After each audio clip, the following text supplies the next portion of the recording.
Good morning.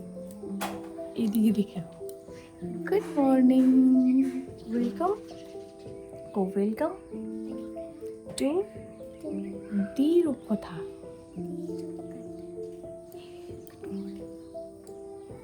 এতক্ষণ শুয়েছিল কিন্তু ব্লগে আসছিল না, ভিডিওটা হচ্ছিল না। ব্লগে আসার জন্য উঠে বসছে না।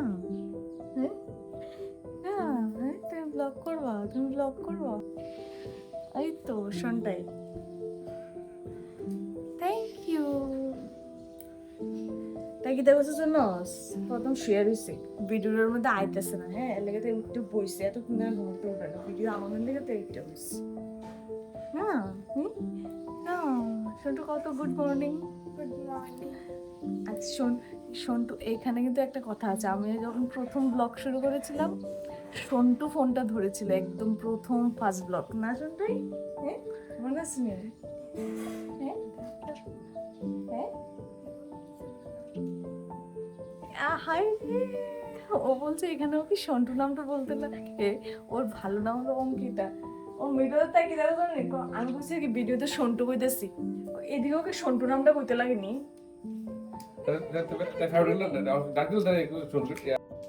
আমাদের টুনটুনির না একটা স্পেশালিটি আছে।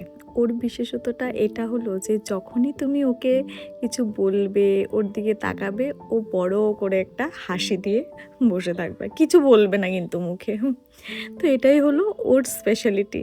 আর এই হাসিটা দেখলে যে কী যে শান্তি লাগে মনের মধ্যে। যাই হোক, এখানে আমি ফ্রেশ হয়ে নিলাম, ফ্রেশ হয়ে নিচে দাঁড়াও। নিচে কোয়ার্টারে যারা যারা থাকেন, বাই দি ওয়ে আমার দাদা বৌদি কিন্তু কোয়ার্টারে থাকেন।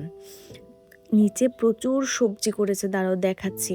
আর এই যে স্কুটিটা দেখছো কি সুন্দর ক্লিন করা, সেটা দেখে মনে হচ্ছে গিয়ে আমার স্কুটিটাও আমি একবার ক্লিন করি। যাই হোক, এখানে দেখো ভেন্ডি থেকে শুরু করে বরবটি, আরও অনেক গাছ, লেবু গাছ, আরও অনেক কিছু সবজিগুলো করে রেখেছে।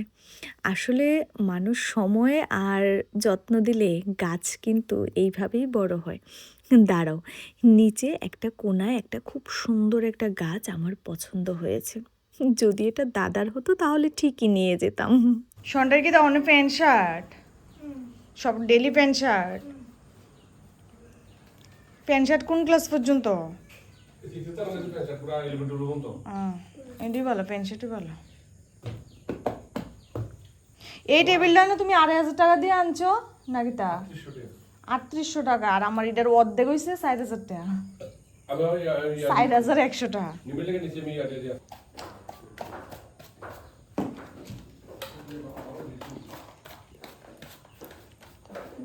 নিজে জুতা নিজে ইয়ে করে লিখছি।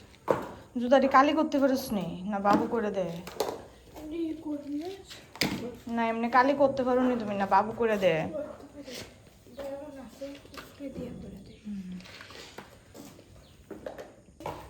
আমি না অন্যবার যখনই আসি, যখন আমার সন্তানদের স্কুল বন্ধ থাকে কিংবা মানে পড়াশোনাটা একটু একটু স্লো চলে, তখনই আসি। আর এবার হঠাৎ করেই ভীষণ ইচ্ছে হলো যে ঘুরে আসি, আর বাড়িতে বসে মন একদমই ভালো লাগছিল না।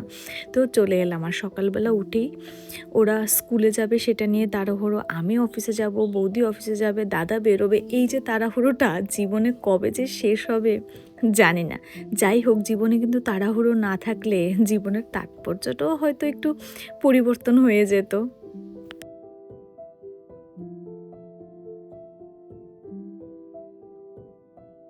দাঁড়াও দেখি ওর পকেটগুলোই কি আছে। আছে ছোট ছোট এক দুটো ক্লিপ আছে চুলের, আর টুকিটাকি জিনিস বাচ্চাদের যা হয় আর কি। আর এইখানে কিন্তু ওরা ওয়েট করছে স্কুলের গাড়ির জন্য। গাড়ি এসে একেবারে এই কোয়ার্টারের যত বাচ্চা আছে সকলকেই একসঙ্গে নিয়ে যাবে। অনেক দিন পর আমি কোয়ার্টারে এসে এক রাত থাকলাম। বিয়ের পরে শুধু একদিন এসে থেকেছিলাম এই গত 2-2.5 বছরের মধ্যে। বৌদি অনেকবার বলে, দাদাও বলে, কিন্তু ওই যে সময় করে উঠতে পারি না, একবার এখানে তো একবার এখানে। তো যাই হোক, এরা স্কুলে চলে যাচ্ছে। এইবার আমরা বসে পড়েছি ব্রেকফাস্ট নিয়ে। ব্রেকফাস্টে বৌদি অমলেট আর ব্রেড করেছে, আর আমি দাদা বৌদি বসে কি কথা বলছি দাঁড়াও বলি। আগে ছাদে যাই, ছাদে গিয়ে তোমাদেরকে সবজি বাগানটা একবার দেখাই, তারপর আস্তে আস্তে বলছি। আসলে নেক্সট মান্থে দাদা বৌদি যাবে গৌহাটি। দাদা বৌদি তানি ভাই সকলে সন্ধ্যায় সকলেই যাবে গৌহাটি। আর আমার যেহেতু সময় হচ্ছে না, সেই জন্য আমি যেতে পারবো না। আর কি কারণে যাবে দাঁড়াও সেটাও বলছি।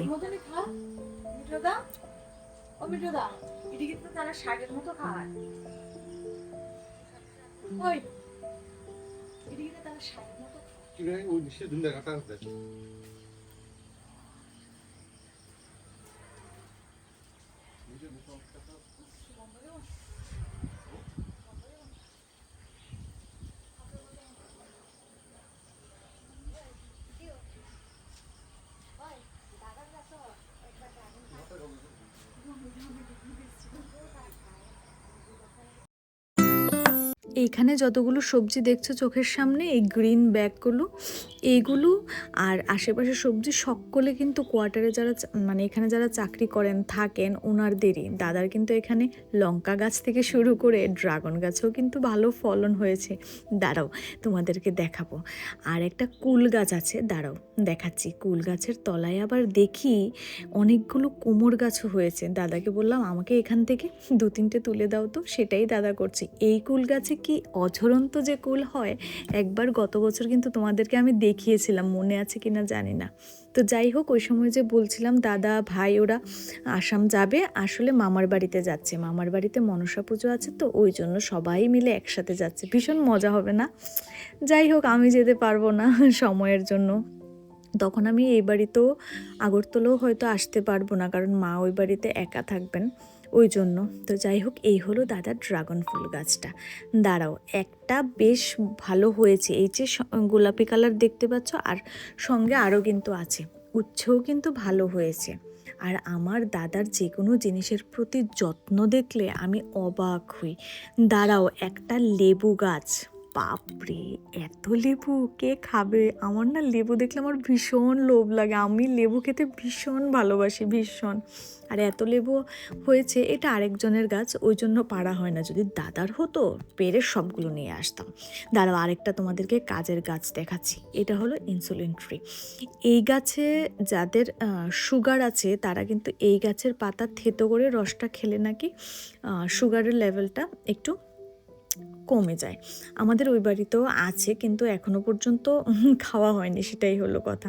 স্নান করে তাড়াহুড়ো করে তৈরি হয়ে যাচ্ছি, অফিসের জন্য লেট হয়ে পড়বো। আর দাঁড়াও, গতকালকে না এত বৃষ্টি ছিল, গতকালকেই আমি একটা রেইনকোট অর্ডার করেছি আমার জন্য, কিন্তু বৃষ্টির জন্য সঙ্গে সঙ্গে আবার অফলাইনে গিয়ে কিনতে হলো।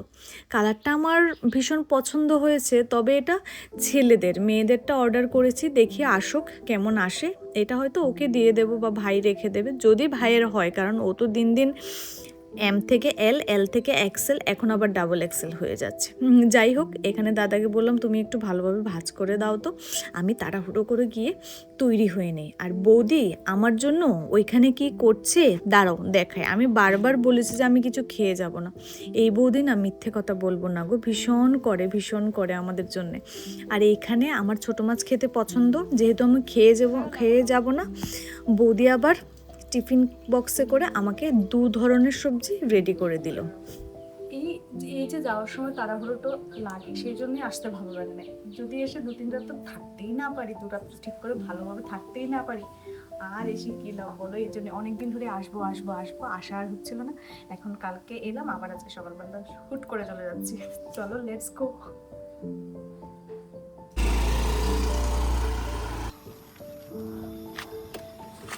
রাহো,